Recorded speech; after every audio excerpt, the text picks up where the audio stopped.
Good evening, everyone, and welcome to the delayed Boys from the Baltic Star after hours. I do apologise. It is partly down to me and then getting a random phone call, and then Facebook going down, and then Ben deciding it was a good time to go and water the flowers, and then Ewan was just eating crisps, and it's all down to me. But I'm just trying to pass the blame, but it's not really working at all.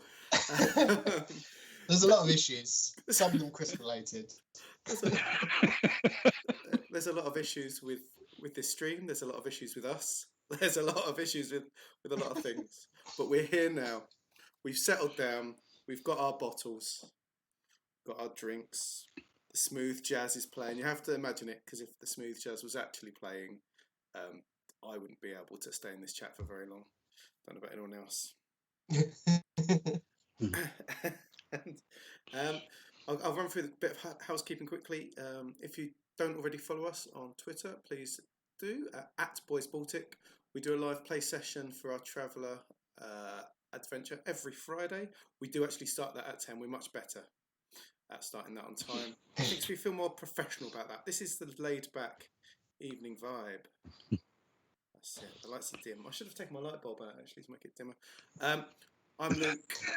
I'm at this end in the black and the hoodie. Hello. In the middle is Ewan in the blue and the that's it. And the Poning Noobs headphones. And then, as always, in his Twin Peaks room of curtains, speaking backwards as always, it is Ben, our usual GM. But tonight he joins us. We like him on a Thursday. He joins us as a friend and a colleague instead. Yeah, and I bring my own dimness internally, so I don't have to worry about the lighting. Oh, don't be so harsh on yourself. Just getting them in before you do. You also show that dimness externally. No.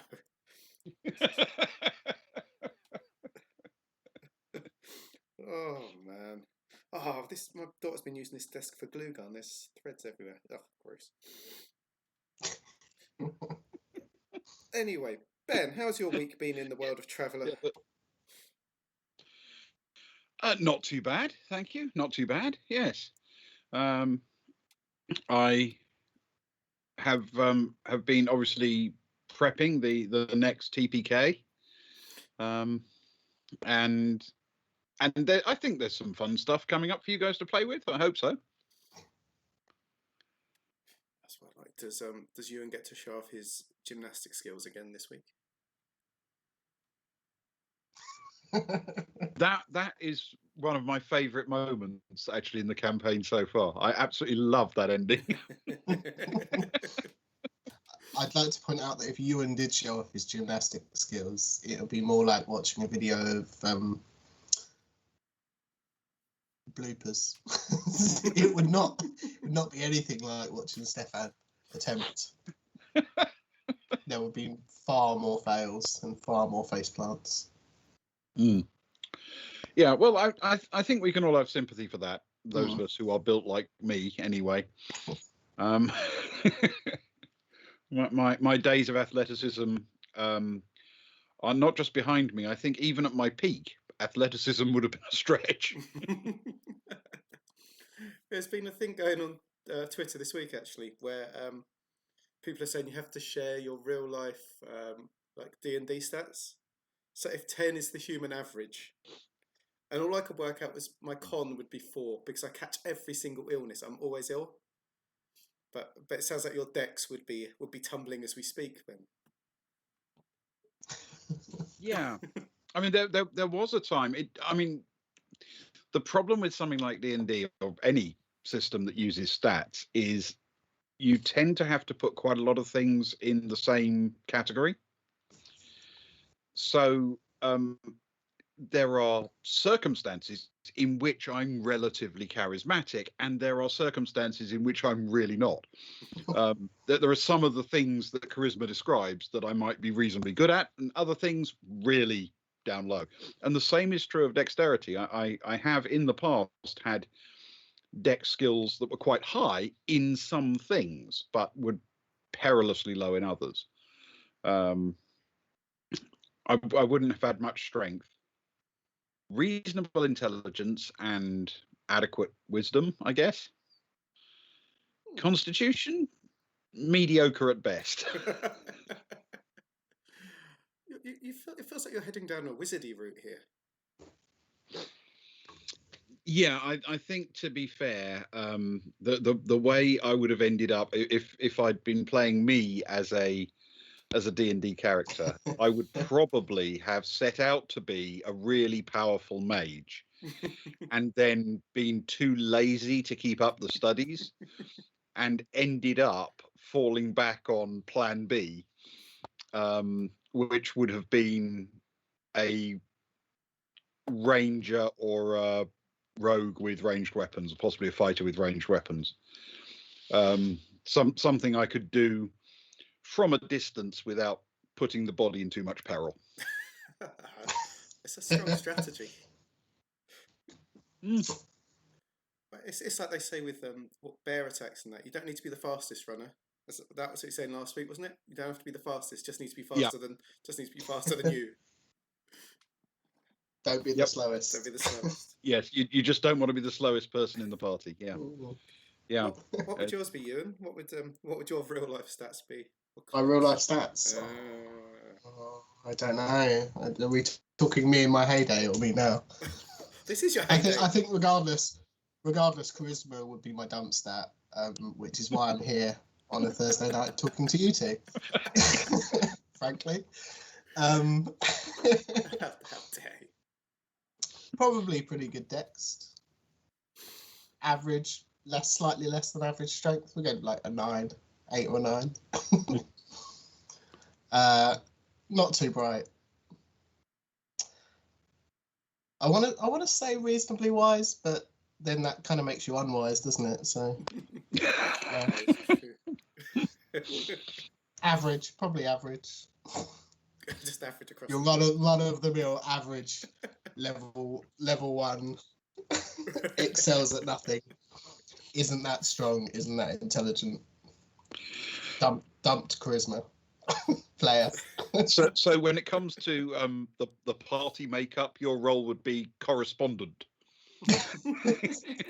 Uncharismatic bard who's diarist good at his job.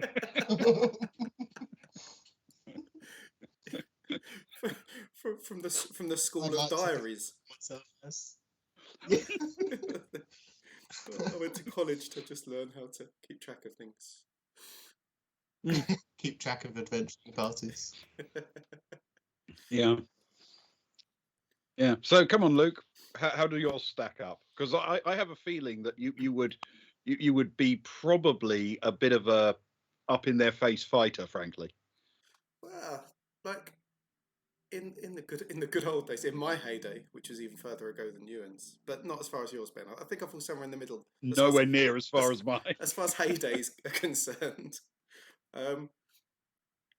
Strength, I've never been strong. I've always been okay. That'd be if the world average is 10, I'm there for looking at maybe 11 or 12, maybe if we're looking at world average of 10.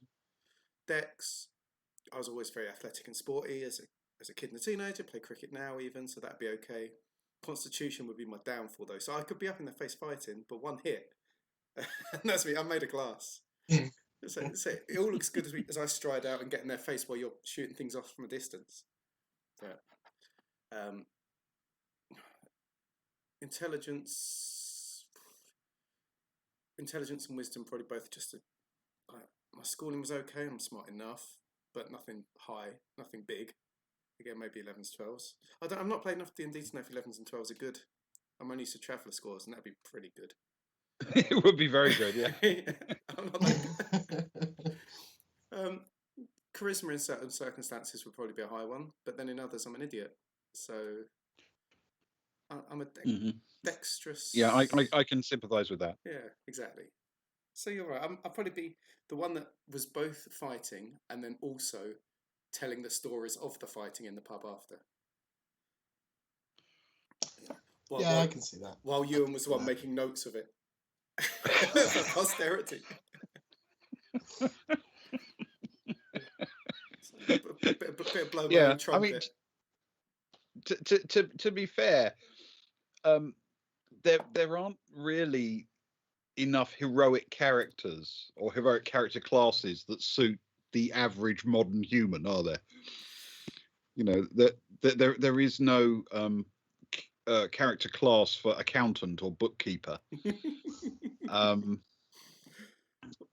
There should be. I think we should petition Wizards of the Coast to come up with a new class. Well, that's why the game I've been working on. When you get to choose jobs at the beginning, one of them is fast food drive-through worker.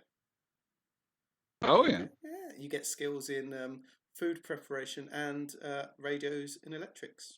So there you go. Understanding people through a really shitty radio.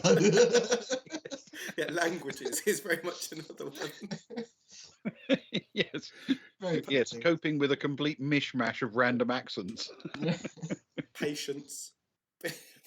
Yeah. I quite like these boring classes. Yeah, there perhaps should be a D&D character for like a career class. You know, somebody who's decided not to be any of the heroic archetypes, but is instead actually going to take up a trade and be a regular basic artisan. As in fact, lots of NPCs in D&D sort of are. This idea that just because somebody is singing in a tavern doesn't mean he's a bard in terms of the class.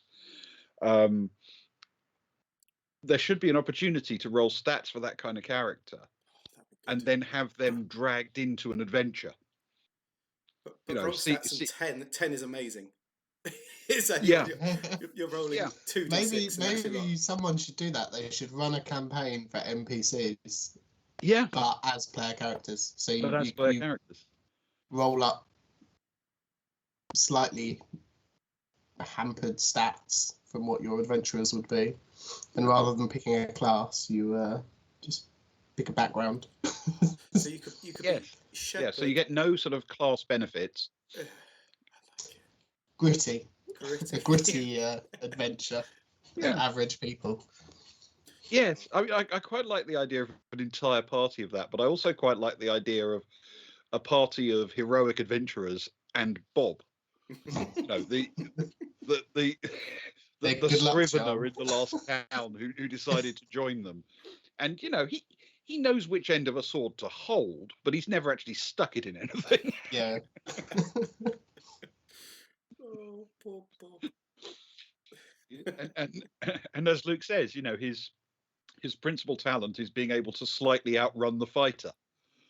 So when it comes time to bolt, he's not the hindmost. There was someone who played Elder Scrolls Oblivion, and he did it on the internet. He played a really normal character, made him look normal stats and skills and that. And I think it was called Living in Oblivion, and he just played it like a normal life. He had a house there. I think he hacked it somehow so he could have a building, ownership for a building. And then he just went farming, went trading, walked everywhere, didn't go too far, just had like an iron dagger, tried not to fight anyone, and just like led a quiet life. And of course the game's constantly trying to drag you into the game.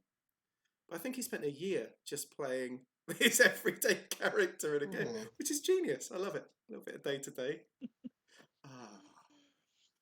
That actually sounds like quite a remarkably dull experience as a player, but it would be quite fascinating to watch, wouldn't it?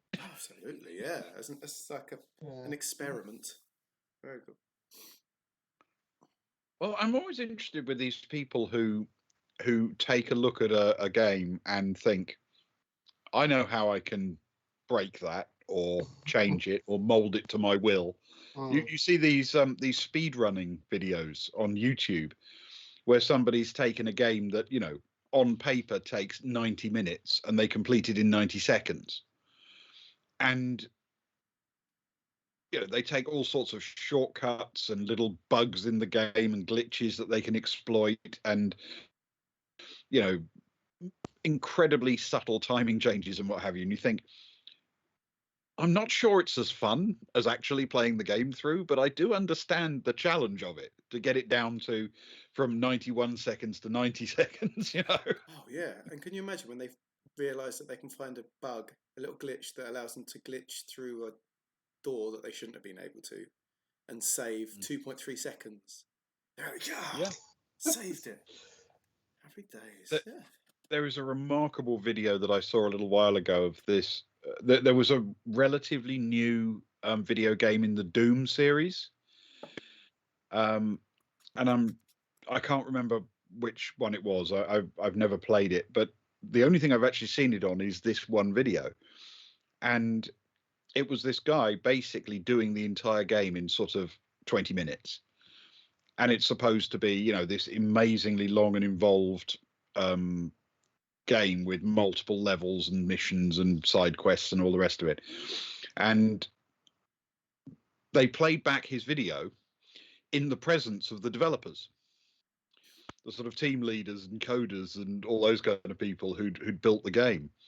And they're watching all of the exploits he did, including this one where apparently if you jump in the right way on the edge of a balcony or something, you can shoot 20,000 feet into the air and then turn in the air and fire your weapon in such a way that the recoil kicks you off in a certain direction, which means you can skip like 90% of the game and just land in the final boss arena from above.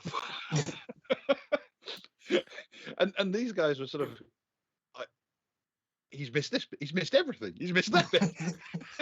You're not supposed to be able to do that. Oh, look, so next chat, how can we do this in Traveller? How can we skip to the end boss and just retire in a week's time? Real life, not game life. We did still. You did still the 50 mega credits, which felt like a bit of an end boss jump, but sadly we had to give them back.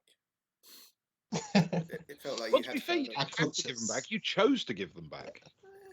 In good faith, I'd say.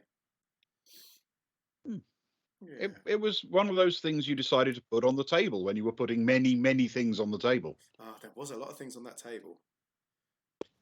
Yeah, there was something like 8 or 9 things by the time you'd finished putting things on the table. Yeah. It summarised about 6 sessions. That's why I think. Oh, yes.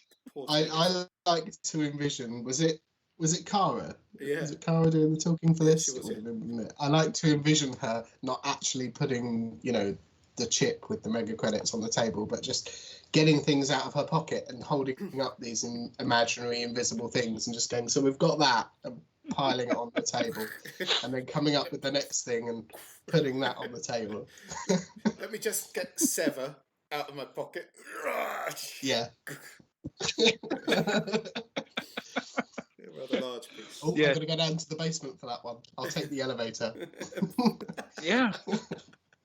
Yes, that was definitely a thing, wasn't it? Yes, I mean that was actually quite a fun session. I thought. I thought that gave more than I expected. I thought that meeting would go a different way. For one thing, it never occurred to me that you were just going to put everything on the table like that. But hey, it's the way you chose to play it. We considered being coy and secretive, I think. But I think we were concerned that he might see through the secretiveness or something like that.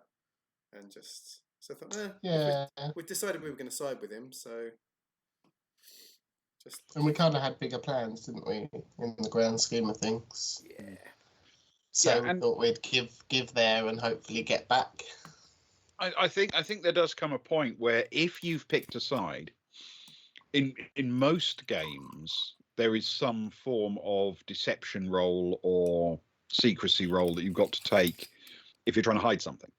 Mm-hmm. So if you've picked a side and you are going with that side, then it usually is better to go all in, because if you fail the deception roll on the tiniest thing you're holding back, suddenly everything else is thrown into doubt, isn't it? Yeah, definitely. Such a ridiculous thing to miss out on. If you're just trying to hide a little thing, that's why with Papa Krebs, when we was umming and ahhing a bit about the amount of money, like how much exactly was it, and then you're making us roll all these rolls and that. But he was different because I don't think either of us really wanted to tell him everything we knew, because neither of us really trusted him. I don't think. Yeah. Whereas you're right. By that point, we'd decided we're going in with the Riftsman's Guild. So Mm. why lie a little bit about something? Because you're right. All it takes is one roll, and at best, he doesn't trust us so much anymore. Do you know what I mean? And then because we needed him to explicitly trust what we were saying. So Yeah. and we've got Yeah. people that can make the roll. We've got like Stefan's got deception, Kara's got deception, so even Sarai's got a bit. So we could have had a go, but nah. What's the point? I think. Yeah, and there are some nasty GM tricks about that kind of thing as well, because though NPCs aren't allowed to know anything that they wouldn't know, NPCs are allowed to roll their own perception and deception checks. So it is possible, for example, for an NPC to roll one to see if they can determine which of the characters is the least eloquent when it comes to deception, and then ask them specifically. So it could have been Agnar who was questioned about whether or not you were telling him everything. Oh no. Although, Oh, no. funnily enough, actually, Agnar's is better than Stefan's. Oh, Is that it? Okay. Yeah. Oh. Well, you know, he was a general in the military, so he's got to know how to lie. I apologise to all our viewers who are quite clearly Generals. military generals. Yes, and exclusively Totally generals. yes. You know, the lying is something that is not found in lieutenant generals, arrives Yeah. with the arrival of the rank of general, and evaporates by the time you become a field marshal. According to Twitch stats, our Twitch statistics tell me that 97% of all our viewers are generals. So that's a troublesome statement we've just made. Not anymore. They're all just left. No more bad mouthing our generals. Yeah. It's those colonels. That's the problem. I can never get things done properly. Yeah, it's the colonels that are the bastards. And there goes the other 3%. Yeah. We had a very hoity-toity following, really, didn't we? To be fair, I mean, it is a high-end clientele, isn't it? That. In fact, that's true. Yes. Oh man. Oh. Yeah. Yes. So you actually haven't told us. I mean, you've told us a little bit about this game that you're planning for us, but you haven't told the stream anything about this game you're planning. It's pressure now. It becomes real if I tell other Admit, people. Luke. Well, to be fair, you can yeah. lie; they'll never know. I'm making a game about NPCs in villages going around with adventures. No, I'm not doing that, unfortunately. I kind of wish I was now. Bob the fisherman with Steve the gardener. No gardeners though. We can't have any No gardeners gardeners. going with you. Gardeners have a stunningly short life expectancy. I would have played a gardener as well, just for the canon. It's a very dangerous profession. You just sacrifice yourself jumping in front of someone else to save their life. Yeah. Quite right. The game I am working on is based around an event that leads to the survivors ending up on a desert island. It's something I've looked at in the past in my board game design creation, as I've designed a number of board games which are available on Board Game Geek, generally as free downloads stuff. And then I've got folders full of, like musicians have, and everyone, like folders full of half-finished things and ideas and this, that, and the other. All sorts of. The patent office is full of patents that no one's ever actually used. It's all those sort of things. And I sort of went back to it and looked and thought, actually, I like the idea of a story being told. So I've got to work on that. Because the idea was, I said that when we'd meet up together, because Ewan, for those that don't know, on every now and again on a Saturday, including this Saturday, runs a D&D for us, that my daughter joins in for as well, and is very much looking forward to. And despite his uncertainty, he's very good at it, isn't he, Ben? He is. Yeah. We've had one session, so, it could go downhill very quickly. But thanks. Yeah. It was a very good session. What can I tell you? We started with a game of dodgeball, and you can't go wrong there. That's no true. Gardeners were harmed. No gardeners were harmed. But my half-elf's pride was. Yes. Wading into a game of dodgeball with by far the best dexterity in the party was instantly hit. Just rolling a 1, the first roll of the game. It couldn't be any worse, really. But yeah, so he's doing that, and then we said that as things loosened up, as sort of restrictions loosened up in the UK, and we would start meeting up every now and again in pub gardens as well, because why not? We get on well. We used to drink together at times. You know, it's not like it's totally against the realms of realism. It's not like the awkward thing where we have to, me and you, turn up and look for the man in a red rose. You know, we know what we're getting into. No, it is true. We used to have the occasional pint at the same table and everything. Yeah. Exactly. Can you believe it? We actually knew each other before role playing together. Unbelievable. Distant memories. Distant memories. So we thought when things loosen up again, we were going to start going to beer gardens, because in the UK, for the first month, from next Monday, we've got a month and a week probably. It's about 5 weeks, isn't it, where pubs can have beer gardens open, but not the insides. That's exactly in April in the UK. That's exactly when you want to be drinking outside, like the rainiest month of the year. But we're going to do it, and we're looking into doing it. And so we'd arrange we'd do it, and we might record it with a couple of phones or something, maybe. I think so. It wouldn't be. I think streaming would be difficult, but it might be a YouTubey kind of thing, maybe. You know. We'll try and work out something. Yeah. But I said that because I was the one that hadn't been DMing, that I would come up with something. I'd lead a session, and we've always joked about what's my favourite little fancy one shot you told me about, Ewan, that I always joke about. The bear one. Oh yeah, Honey Heist. Honey Heist. Yes, the one page. Yeah. Yeah, where you get to play as bears trying to steal honey, and one of them, the main skill is you're wearing a hat, which for me is perfect. That's right. That's perfect. Any character I can play that is officially down as wearing a hat, I'm all in on. So that was my original idea. But then I looked into it more, and I just thought, I might have a go at writing something. And if it fails, it doesn't matter, because it's you two, and you're not going to be mean to me. You're not going to be vicious to me. We'll be drinking, and we will sort of joke about it. And so I started coming up with this desert island thing. It's grown.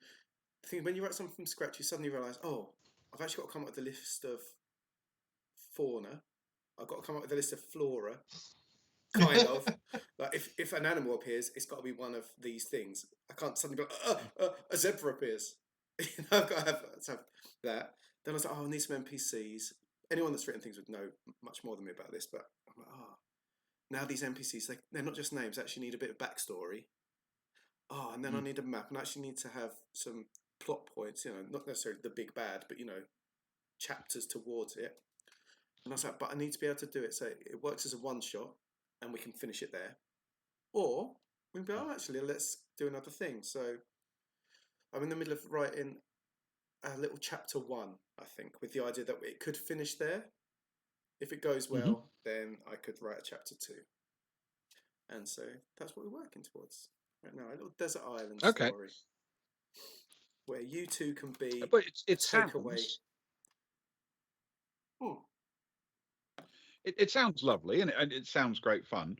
There is one question, of course, that does immediately spring to mind, which is, given all of the enormous effort people have put into designing the framework underlying a role-playing system, what was the logic behind thinking, you know what, I'll start with a completely blank sheet of paper rather than I'll set it using an existing set of basic rules, so to speak?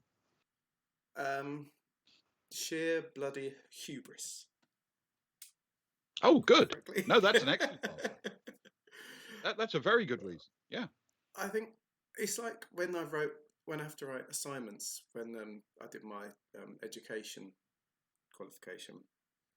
It's almost like you only get good grades and good marks if you've got to quote other people. Your argument's got to be based off the back of someone else's argument.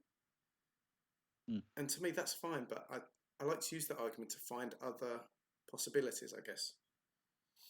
And it's the same thing. So I've taken ideas. I looked at a few about what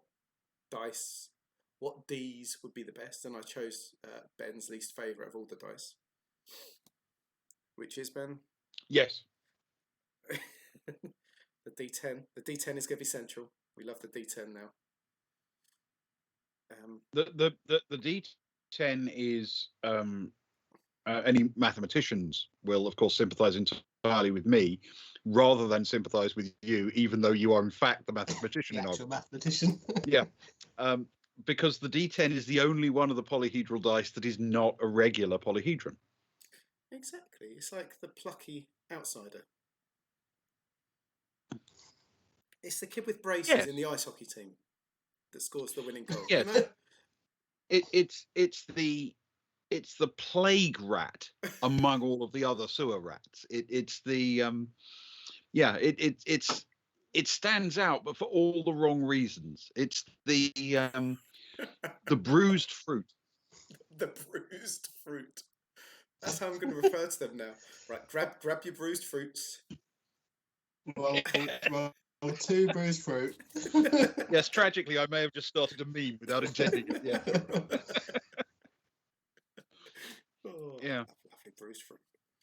No, I must confess, it sounds fun. And if the system is good, then we'll probably end up adapting it to all sorts of one shots and two shots and things we'll have a go at, because it'll be fun, and it'll be something that we can tweak and extend and almost do so officially, if you know what I mean. I think I've got like three.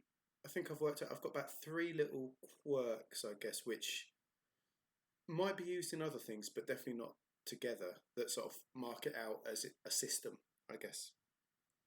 I know that there's some. It has a similar thing that some games have. If you fail a roll, you get a token or something to spend later on.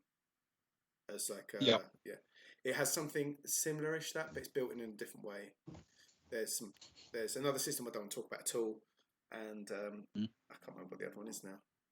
But there's the one about you have choose the 3 different dice so that your health points, your mental strength, your physical strength, and your hunger are all counted by different dice, so they can only go up to so much. Which I think is used in other systems, but not in the same way as well. So, yeah. Well, I mean, ultimately, there are only so many ways you can use dice. So I'm sure somebody somewhere has come up with each of those individually. But if you've got 3 different ways of doing things, then the chances are you may have a completely unique combination of all 3. And of course, you'll use them in slightly different ways. You'll have different skill sets or biases. You'll have, in your game, it may be that it's heavily skill based, the way Traveller is, or it may be more sort of character orientation based, like a class system like D&D does. But all of these things are variable for every game, aren't they? Yeah, you'll be pleased to hear that it's more. Although there are rules to be made, what I have taken from Traveller actually is one of my favourite things of Traveller is that the players can at least try and argue for a different skill to be used. Which I think you was using quite a bit last week in talky bits. It was, can't I use with Agnar, who always goes, can't I use my social status? Yeah. He's always trying to lord it over people. It's a fair call. Yeah, you're right, and it's a fair call, because the way your referee is thinking about an encounter may not be the only way to think about it. You know, you may decide that actually I can use my my strength to intimidate them, or I can use my my social status to cow them, or yes, I can use my charisma in D&D, but you can use, you know, whatever skills there are. I don't think that's a bad idea. People can approach the same problem in different ways. There are certain things when you're writing a scenario you in essence make impossible when you write them deliberately. You know, you have to provide them with an obstacle that they can't go through. They have to go around.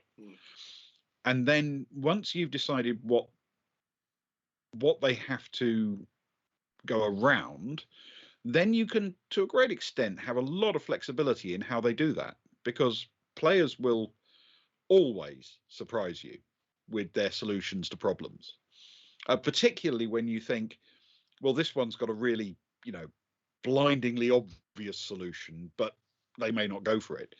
And then you actually listen to your players discuss the solutions, and they come up with 19 solutions, none of which is the blindingly obvious one you were sure they would go for.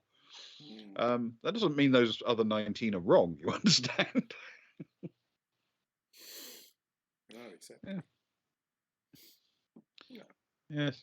I'm a big fan of that kind of thing, actually. I think role-playing should be kind of free form.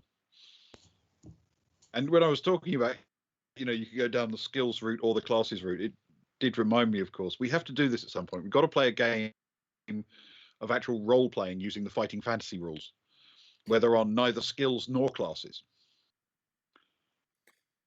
Just hit and kick or something. Oh, you don't have that much flexibility, no.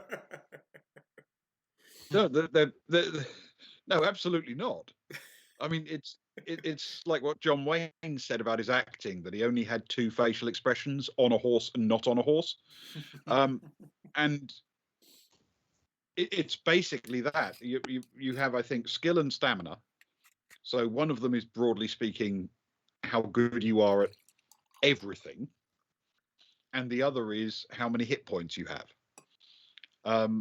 And things like how much damage you dealt or whether or not it's sensible is all down to what you happen to be holding in your hand at the time.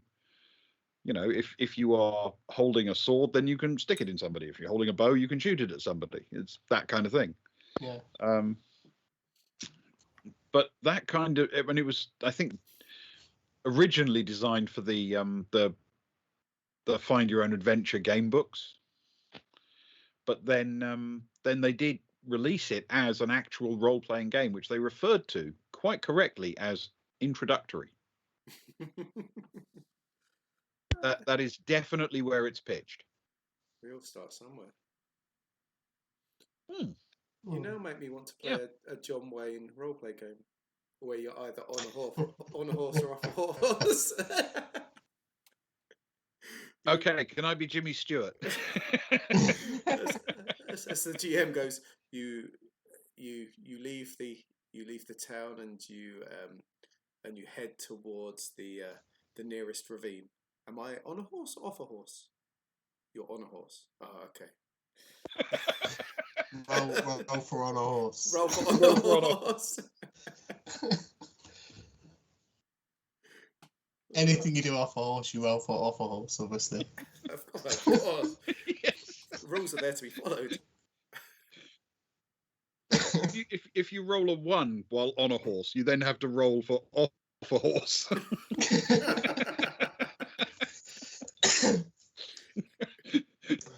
Find out how badly the interim period goes.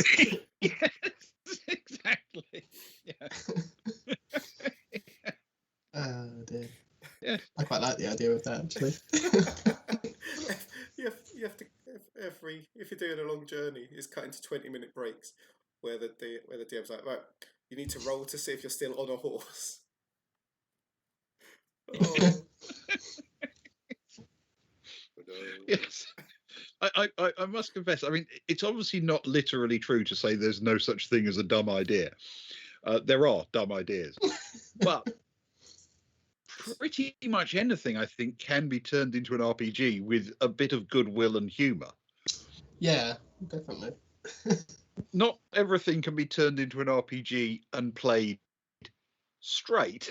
Some of it has to be played with a smirk on your face, but it can be done. Oh, Yeah. Does Earth Park have horses? Well, I'm not going to tell you that. You haven't been to the bit where the animals are yet. He It's nearly for us said to the bit. discover. He nearly said the Possibly bit where the tomorrow. horses are. Yeah. We haven't been to the bit where the horses are yet. Oh, man. No, I will say I spent quite a lot of time deciding what would be in Earth Park. There were, there was an actual winnowing down process from a list of, I don't know, a couple of hundred options down to the ones we finally ended up with. So I hope you'll have some fun with it. Yeah, I think so. I think we already have. Oh yeah. And we're only in the like the little entrance foyer type area, aren't we? The fragrant forest. Yeah. Yes, there's lots more to explore. Barbecue area. Yeah. You went out to have some barbecue and watch a bit of a play. Now we know why the forest is so fragrant. It's all the barbecue smells. That's what it'll be. Yeah. Yeah. All the sweat Yes. from the gymnasts. Yeah. Well, yeah. But as you say, there's huge areas of the park you haven't explored yet. Mm-hmm. So hopefully. That's what the next 6 months are for, in my mind. Well, you buy tickets that could take you all the way through to the year. That's true. We could just keep going back over and over and over again. We could spend a year in Earth Park. I wonder how That's short. true. I wonder how short Ben's descriptions would be of Earth Park the next time we go to Fragrant Forest. Right, you're back in the Fragrant Forest. There are no performances and the barbecue is closed. It's out of season for the barbecue pit. And the whole animal section is being cleaned. We paid 1,000 credits for this. Yeah. There is no swimming at the beach. There are no water. They're replacing the pebbles. They've put the red flags up. Heartbreaking. Yeah. Oh, the Therium Well, terraces. you could do that. Yeah, we can Fragrant Forest. So Blissful Beach is next up. Looking at that, that's our next stop, I believe. Okay. So Regardless. Yeah. I hope I packed my swimwear for a bit of lounging. You can just leave Cara there for the next session. Usually catch a tan. It's been a long time since we've had a beach. You lot go do some mission things. Go on, you go. I'm just gonna get the factor 40 out and just chill. Yeah, let's just make sure that you leave someone in Earth Park while you're off doing other things, because clearly Earth Park is a good place to wait, isn't it? I think so. I'd imagine so. You're gonna have to wait anywhere on a planet. Why not the theme park? Yeah, I guess it depends on the character, doesn't it? But pretty much. Yeah, I quite like the look of the lake and the little boudoir shops, the little boutiques, the little bits and pieces. I like all those sort of things. Looking forward to them in a few sessions' time as well, hopefully, as we work our way around. Yep. Yes, yeah. There's well, the thing about you guys is you don't. It does depend on the players you have, because there are groups of players who, when they arrive somewhere, are like, right, we've got 2 things we need to do here, and they'll pretty much go to the first thing, see what's doing, go to the second thing, see what's doing, and then say, right, bored now, off to the next thing. And they treat it like a box ticking exercise, which I think is rather a shame, because particularly with something like Traveller, but actually I think it's true of something like D&D as well. There are times where you're on the clock and you're having to achieve something, but there are a lot of times when you're also just wandering around looking at in the case of Traveller, the breadth of the galaxy. In the case of D&D, you could be going to visit magical fortresses and amazing creatures and what have you. Whatever it is, there are vistas to explore. And sure, occasionally it'll come to the point where, okay, yes, well, we do want to take a look at that amazing waterfall that's 20,000 feet high. But to be fair, we do have to actually kill the evil Baron first, because that, he is at the moment constructing an extermination camp, so you do have to sort of prioritize a bit. But that doesn't mean you shouldn't, take the opportunity to go and explore other things. And our Traveller campaign, it does have a finale and an end point. The question is how meandering the journey will be to get to it, if you see what I mean. Yeah, definitely. And the clock isn't ticking urgently at the moment, but there will come a time towards the end where it'll ramp up a bit, because I think there should be a final zeroing in to an objective where you have to, you have to achieve that in a reasonable time frame. But that's not necessarily at this stage. Got time to explore a lot more galaxy first, if you want to. I was hoping for that. Yeah. We're in no rush. Hmm. I think with like skill leveling up, you're almost like setting a time limit in. The good thing is there's so many skills in Traveller that it would take a very long time to become good at everything. Yeah. Because in game it's 4 weeks just to get to a level one at anything, but theoretically, I guess if you played the same campaign for 15 years or something, they would be rolling very easy all the time. And at that point, it's very much time for you to start ramping up the pace. So you need to be here now. You need to be there now. Because if there's no challenge, yes. I know it's a story thing, but there still needs to be some uncertainty in that. Otherwise, there has to be. I've always believed there has to be the possibility of failure, and the consequence of the failure has to be scaled appropriately to the position in the story. So a failure on a side quest or on a mission that you've undertaken in order to just enrich yourselves should cost you money or time or the life of a character, but shouldn't ideally wipe out the whole party. It shouldn't be that kind of consequence. But the closer you get to the end, the targets you'll have to face will be substantially tougher, which will take care of the skill leveling up, make the tasks you have to achieve much tougher. But also, yeah, the risks will be higher. If things go wrong, they go really wrong. But if you don't have that, then there's no sense of accomplishment, is there? Yeah, definitely. Your drive as well. I think it gives players or characters a lot of drive. If you make something a challenge, then it's, they have to work for it. It's going to be harder to get there, but I think quite often when you're playing in a game in this sort of situation, it will give players drive to get there, or and to do all they can to get there. Yeah, and hopefully that works because people buy into the narrative, don't they? They actually enjoy the story, they enjoy the place, the things they're seeing, the things they're doing. Yeah. But critically, it has to come down to two things, really. Is the central narrative going somewhere that will give them a satisfying conclusion? And are they getting either enough character development in some games or enough interesting and quirky things to do along the way to keep them interested, session by session while they're building up to that final thing?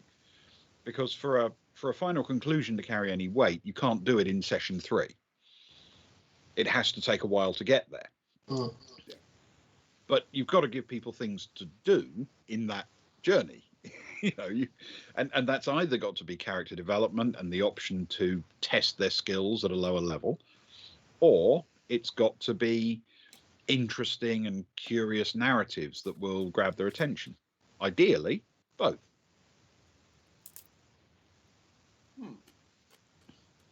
Yeah. But as long as people are having fun, that's the only real rule, isn't it? Yeah, I think so. I mean, there's only, I think I'm right in saying, though there are certain rules in Traveller that we don't apply as rigidly as they are written, simply because they don't necessarily always make that much sense in the context of what you're doing. The only actual house rules we applied were on the shotgun in the weapons table. I think that's the only house rules we actually use. What have you let him do with his dirty shotgun? Well, I would be tempted to blame Mongoose for this. A bad because a bad craftsman blames his tools. Naturally, this is what you want to do. But to be fair, it's a wildly common misconception that people are aware shotguns can do a staggering amount of damage, and they're aware shotguns fire a sort of spread of pellets, and they assume that those two things happen at the same time. So they make shotguns capable of doing an enormous amount of damage and being very accurate over reasonable ranges. But of course, in order to get that accuracy over range, given that a shotgun is a smooth bore weapon, in order to get that accuracy, you really do have to use the multiple pellets, at which point you kind of lose all of the damage. You've now built a weapon that's perfect for taking down a pigeon, but not really a charging rhinoceros. So the thing that's always missing, in my experience, is that the real benefit of a shotgun is the fact that it's a big bore, smooth bore weapon, and you can actually choose the cartridge that suits your needs. So you can have a weapon that fires an armor-piercing dart-like projectile, which will do an insane amount of damage and penetrate an enormous amount of armor, but it's coming out of a smooth bore barrel and its accuracy is pretty poor. It's going to be a very, very close range weapon. Or you can say, no, actually, I'd like it to fire a swarm of little dart flechette things. Great, lovely, do that. In which case, they're going to lose their energy really quickly and the range is going to be terrible, even though you're very, very likely to hit. And of course, they aren't going to go through armor at all, much less so than even a pistol. So that has always bugged me. And I think it's not really RPG's fault. I think it's Hollywood's fault. Every time anyone gets hit by a shotgun in a Hollywood movie, they sort of get blasted backwards. No, I blame Schwarzenegger then. Yeah.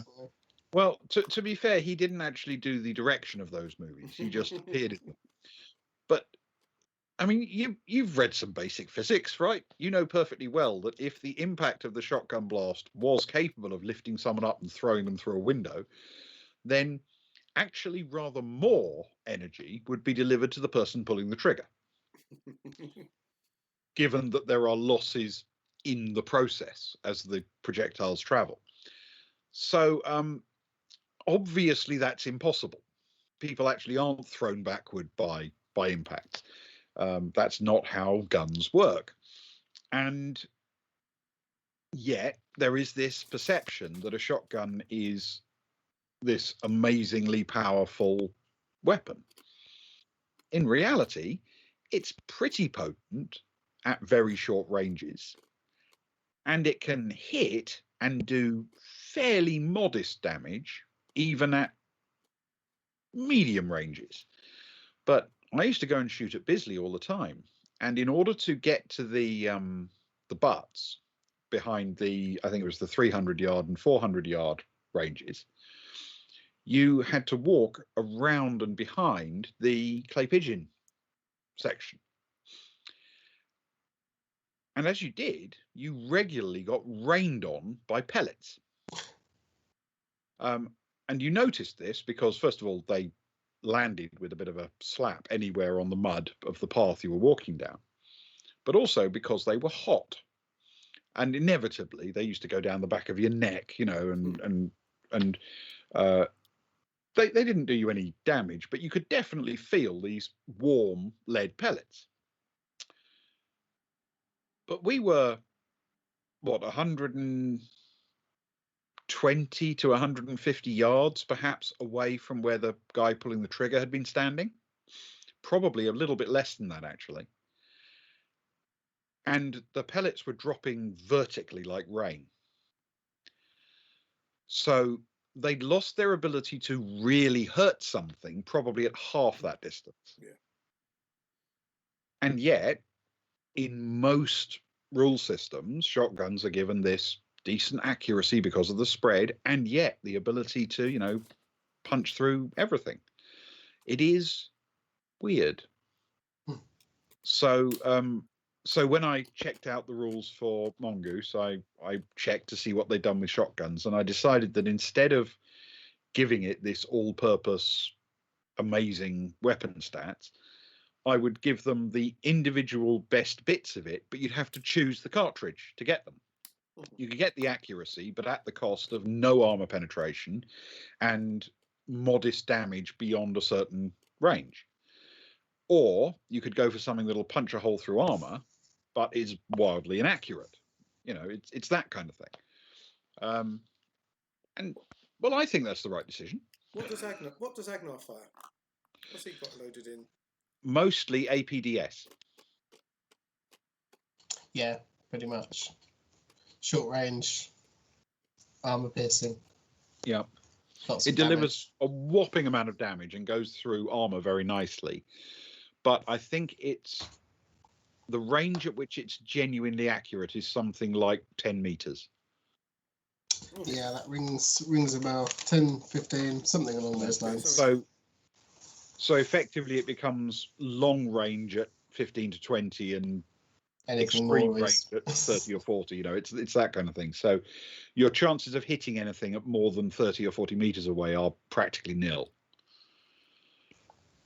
But anything you do hit, because you're firing a solid dart projectile right down the middle of it, anything you do hit, you're going to punch a pretty big hole through. Well, you're rolling 4D whatever, aren't you, with that?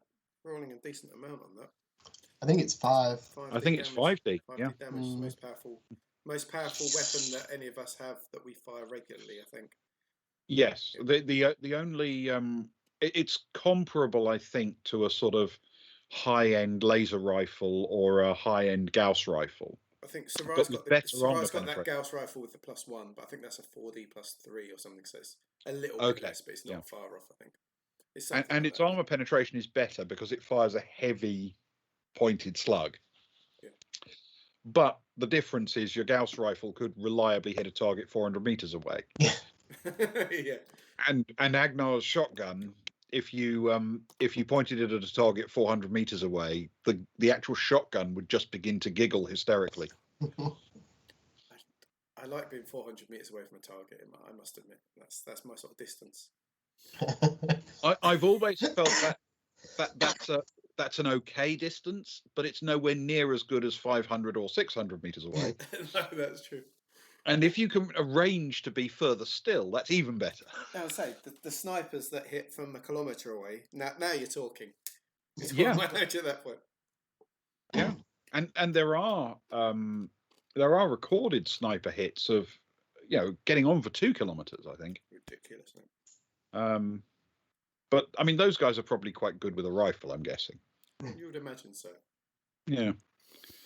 You probably also need a specialist rifle. In fact, I'm pretty sure you do. Yes.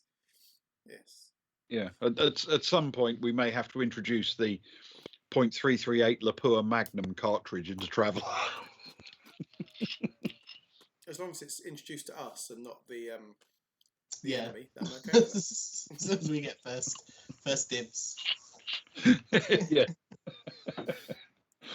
Yeah, well, I'm sure it could be a custom weapon that the enemy uses, but you would have the opportunity to pick it off their corpses. You know, assuming any of you survived. Yeah. Opportunity being the key word. Opportunity, yes. Yeah, that is the way to go. Yeah, definitely. Yeah. I guess at this point we are an hour in. We've had our chat. We've enjoyed the smooth jazz. We've enjoyed the bottles of whiskey. Grabbed whiskey. I'm on the wine. Are you on the wine, Ben? I am. Yes, Ah. I'm enjoying a natty little Shiraz. I grabbed from behind the bar at the Baltic Star. Ewan, what have you gone for from the options? I'm on the soft drink. Oh yeah. I've got to drive in Yeah, 6 very hours. Yeah, That's yeah. the wise man's choice. But tomorrow Tomorrow will be is different. a different matter. Yeah. That's why you're Yeah. always so sloshed at the end of Friday. You're always making up for it. Make it up for yeah. You guys get to space it out across 2 days. So I work from home. It's beautiful now. But on that bombshell, I guess. Thank you everyone for watching tonight. Again, if you don't already, follow us on Twitter at Boys Baltic. We do have a YouTube channel, which is Boys from Baltic Star. It's basically all the old videos from here get moved across there to live in perpetuity forever and ever and ever. And otherwise, have a lovely evening. We're live playing tomorrow from 10. Actually, at 10. We're very good. I think we're quite good on a Friday with our times. We are. I think, yeah, there you go. I think we've missed it by like 30 seconds or 90 seconds, but not much more than that. There you go. You can rely on us on a Friday. So until then, thank you for watching, and we'll see you again soon. And from all of us, good night. Good night. Brilliant. Good night.